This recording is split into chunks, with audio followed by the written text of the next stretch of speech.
طيبين ابوي. والله لاني طيب ولا بخير. اف يا ابو خلود. هذا دروش امنا في الرسائل والاتصالات.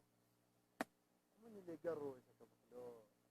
نروق واعطينا الزبل يا ابو خلود.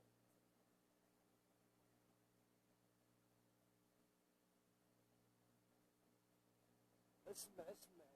حتى والله انا طلع من عيونك. انا تجحدني انا. والله لو اعرف اروح الحكومه واجيب حقي. اما يهدد.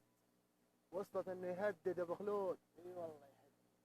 خلاص اعطيه حقه مظبوط وحنا معك يا ابو خلود.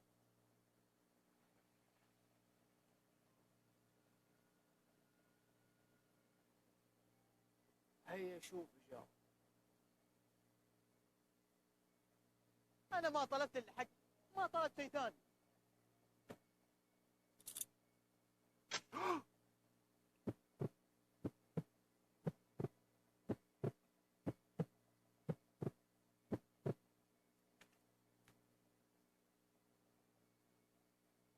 وش سويت انت يا مجنون؟ وش سويت يا مجنون انت؟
اول حاجه كل شيء مقدر ومكتوب.